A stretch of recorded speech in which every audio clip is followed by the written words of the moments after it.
മലയാളക്കരയിലെ മൊത്തം ജിഹാദികളുടെയും കൽബും കരളുമായി മാറിയ നമുക്ക് ഏവർക്കും പ്രിയപ്പെട്ട മീഡിയ വൺ ചാനൽ സംപ്രേഷണം തുടങ്ങിയിട്ട് 13 വർഷം പിന്നിട്ടു. നമുക്ക് നീ 13 ജന്മം കോളം പിടിക്കൂല. ഈ ചാനലിന്റെ ജീവാത്മാവും പരമാത്മാവുമായ സി ദാവൂദ് ഇങ്ങോട്ട് ഇരുന്നാട്ടെ. ഈ വിഷയം നമ്മൾ ഓർമ്മിപ്പിച്ചുകൊണ്ട് ഫേസ്ബുക്കിൽ ഒരു പോസ്റ്റ്, ആ പോസ്റ്റ് വളരെ ആലോചനാമൃതമായി. കാളകൂടങ്ങൾക്കെതിരെ 13 വർഷം എന്നാണ് അദ്ദേഹം എഴുതിയത്. എന്തൊക്കെയാ വിളിച്ചു പറയണേ? കാളകൂടത്തോടൊപ്പം 13 വർഷം എന്നാണ് എഴുതേണ്ടത്, അല്ലെങ്കിൽ കാളകൂടത്തിന്റെ 13 വർഷം എന്നായാലും തെറ്റില്ല. ദാവൂദ് സാഹിബിനെ ആരെങ്കിലും വർഗീയവാദി എന്ന് വിളിക്കുന്ന പുള്ളിക്ക് ഭയങ്കര വിഷമം. അദ്ദേഹത്തെ കൊടും വിഷം, കാളകൂടം അല്ലെങ്കിൽ പൊട്ടാസ്യം സയനൈഡ് എന്ന് വിളിച്ചാൽ പുള്ളിക്ക് ഒരു വിഷമവും തോന്നേണ്ട ആവശ്യമില്ല. എനിക്ക് ഇവിടെ വരുന്നുണ്ട് വൈദ്യുത കാരണം. നമ്മുടെ നാട്ടിലെ ഈ സാമുദായിക സൗഹാർദ്ദം കുഴപ്പത്തിലാക്കുന്നതിൽ ഇവിടെ ഹിന്ദു മുസ്ലിം അല്ലെങ്കിൽ മുസ്ലിം അമുസ്ലിം എന്ന ഡിവൈഡ് രൂക്ഷമാക്കുന്നതിന് ഇദ്ദേഹം വഹിച്ച പങ്ക്, അദ്ദേഹത്തിന്റെ ചാനൽ വഹിച്ചുകൊണ്ടിരിക്കുന്ന ചരിത്രപരമായ പങ്ക് ആർക്കും നിഷേധിക്കാനോ അവഗണിക്കാനോ പറ്റുന്ന ഒന്നല്ല. ടെലിവിഷൻ വാങ്ങാതിരുന്ന ജമാഅത്തെ ഇസ്ലാമിക്കാരെല്ലാവരും ടെലിവിഷൻ വാങ്ങുകയും അന്ന് മുതൽക്ക് ഇതിൽ വരുന്ന വാർത്തകളെല്ലാം സത്യമാണ് എന്ന് വിശ്വസിക്കാൻ തുടങ്ങി. വിശ്വസിക്കാൻ പറഞ്ഞാൽ എനിക്ക് മനസ്സിലാകുന്നില്ല. ഏത് സത്യം വിശ്വസിക്കണം ഏത് അവിശ്വസിക്കണം എന്ന് തീരുമാനിക്കേണ്ടത് അവർ തന്നെയാണ്. അത് തീരുമാനിക്കാനുള്ള അവകാശവും സ്വാതന്ത്ര്യവും ഒക്കെ നമുക്ക് ഓരോരുത്തർക്കും ഉണ്ട്, ജമാഅത്തെ ഇസ്ലാമിക്കാർക്കും ഉണ്ട്. അങ്ങനെ മത തീവ്രവാദികൾ മതമൗലികവാദികൾ ടെലിവിഷൻ ചാനൽ തുടങ്ങിയ ആദ്യത്തെ സംസ്ഥാനമായിട്ടും കേരളം മാറി. ഏതായാലും മേനോൻ സാർ ഫേമസ് ആയി.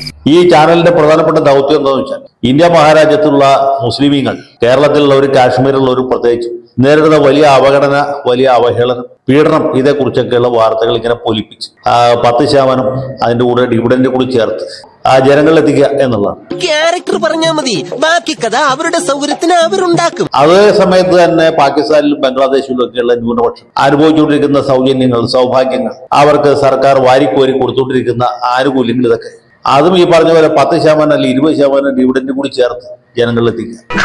അത് ശരി. അതുപോലെ തന്നെ ഫലസ്തീനിൽ, അവിടെയുള്ള ലോകത്തെ ഏറ്റവും വലിയ മനുഷ്യാവകാശ ലംഘനം നടക്കും.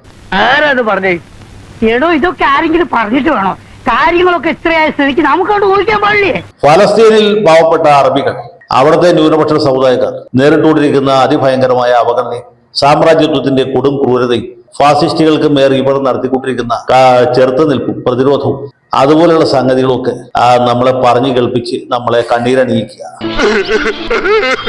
വളരെ വളരെ സെന്റിമെന്റൽ ആയിട്ടുള്ള സ്റ്റോറികൾ അടിച്ചുവിടുക, ഇതൊക്കെയാണ്. അതുപോലെ തന്നെ ലോകത്തെമ്പാടും നടന്നുകൊണ്ടിരിക്കുന്ന മാറ്റങ്ങൾ അവരുടേതായ കലഡോസ്കോപ്പിൽ കൂടി നമ്മളെ കാണിച്ചു തരിക എന്നുള്ളതാണ്. സത്യത്തിൽ ഈ ചാനലിലാണെങ്കിൽ നമ്മുടെ സാംസ്കാരിക ലോകം വളരെ ദരിദ്രമായി പോയി. എന്താ ചെയ്യാ, ഓരോരോ വിധികള്. ഈ ചാനൽ നിലനിൽക്കേണ്ടത് ജമാഅത്തെ ഇസ്ലാമിക്കാരുടെ മാത്രമല്ല, കേരളത്തിലെ 3.5 കോടി ആളുകളുടെ അല്ലെങ്കിൽ മലയാളം സംസാരിക്കുന്ന മുഴുവൻ ആളുകളുടെയും ആവശ്യമാണ്. ഞാനൊരു വലിയ സംഭവം അല്ലേ? വേറെ ആരും ഇല്ലെങ്കിൽ നമ്മൾ ഓരോരുത്തരുടെ ആശയം ആവേശവുമായി മാറാൻ കേവലം 13 കൊല്ലം കൊണ്ട് ഈ ചാനലിൽ സാധിച്ചിട്ടുണ്ട്. ഇപ്പൊ അത് കൂടാതെ ഒരു സബ് കോൺട്രാക്ട് കൂടി അവർ ഏറ്റെടുത്തിട്ടുണ്ട്. UDFന്റെ പ്രധാനപ്പെട്ട പ്രചരണ ആയുധം. നീ ഒന്നുകൊണ്ടും പേടിക്കണ്ട, ബാക്കി കാര്യങ്ങളൊക്കെ ഞാൻ ഏറ്റു. UDFന്റെ പ്രധാനപ്പെട്ട പ്രചരണ ആയുധം ഇപ്പൊ മലയാള മനോരമയല്ല, മനോരമ ചാനലും അല്ല, അത് ഈ മൗദൂദി ചാനലാണ്. ഈ ദുനിയാവിൽ ജീവിക്കാൻ എന്തെല്ലാം വേഷം കെട്ടണം. UDFന്റെ സർക്കാർ എന്തുകൊണ്ട് ഇവിടെ നിലവിൽ വരണം?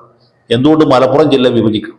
എന്തുകൊണ്ട് മുസ്ലിങ്ങൾക്ക് സ്പെഷ്യൽ റിക്രൂട്ട്മെന്റ് ഇപ്പോൾ അത് കുറച്ചുകൂടി കാര്യക്ഷമമാക്കണം? എന്തുകൊണ്ട് പെരുന്നാളിന്റെ അവധി 3 ദിവസം ആക്കണം എന്നൊക്കെ ചോദിച്ചു കൃത്യമായിട്ടുള്ള ഉത്തരങ്ങൾ കൊടുത്തുകൊണ്ടിരിക്കുന്ന ഒരേ ഒരു സംവിധാനം എന്ന് പറയുന്നത് സിറാജ് പത്രമല്ല, സുപ്രഭാതമല്ല, എന്തിനു പൂട്ടാൻ പോകുന്ന മാധ്യമം പോലുമല്ല, അത് മൗദൂദി ചാനലാണ്. എന്റെ തല പൊക്കോട്ടെ, പക്ഷെ സത്യം വിട്ടുള്ള ഒരു കളിയില്ല, അത് ഞാൻ പഠിച്ചിട്ടില്ല. അങ്ങനെ മലയാളികളുടെ തോട്ട് പ്രോസസ്സിനെ ശക്തമായിട്ട് സ്വാധീനിക്കാനും നിർണായകമായിട്ട് സ്വാധീനിക്കാനും കഴിഞ്ഞ ഒരു മഹത്തായ സ്ഥാപനമാണ് ഈ ചാനൽ. പക്ഷെ ഇവിടെ പലരും അങ്ങനല്ല. അപ്പൊ മൂലം തിരുന്നാൾ വലിയ ക്യാമറാണില്ലേ എന്ന് ഞാൻ തന്നെ എങ്ങനെ പറയാ? ആത്മപ്രശംസ എനിക്ക് ഇഷ്ടമല്ല. പ്രത്യേകിച്ച് VD സതീശനെ പാടി പുകഴ്ത്തുന്നതിൽ യാതൊരു ലോപവുമില്ലാത്ത ആളാണ്. ഏതാണ്ട് യഹിയ സിൻവറിനെ കുറിച്ച് പറയുന്ന അതേ ആവേശത്തോട്ടാണ് ഇപ്പൊ മൗദൂദി ചാനലും നമ്മുടെ ദാവൂദ് സാഹിബും സതീശനെ പുകഴ്ത്തിക്കൊണ്ടിരിക്കുന്നത്. എന്തായാലും എന്റെ ശുക്രദശ തെളിഞ്ഞെന്നാണ് തോന്നുന്നത്. പിണറായി വിജയൻ എങ്ങനെയാണ് സംഘപരിവാറുകാരുടെ ഏജന്റായിട്ട് മാറിയത്? എങ്ങനെയാണ് കേരളത്തിലെ പോലീസ് സംഘി പോലീസായിട്ട് മാറിയത്? PV അൻവർ പറഞ്ഞപ്പോൾ ആരും വിശ്വസിച്ചില്ല. നമുക്കതൊന്നും ഉഷാറാക്കണം. അൻവർ പറഞ്ഞതിനെ ഒന്നുകൂടി പൊലിപ്പിച്ച് കുറച്ച് ഡിവിഡന്റ് കൂടി ചേർത്ത് ജനങ്ങളിൽ എത്തിക്കുന്നതിൽ ഈ ദാവൂദും സംഘവും വഹിച്ച പങ്ക് നിസ്തുലമാണ്, നിരുപമമാണ് എന്ന് പറയാതിരിക്കാൻ നിർത്തില്ല. ഇതിപ്പോ പുതിയ സംഭവം അല്ലല്ലോ.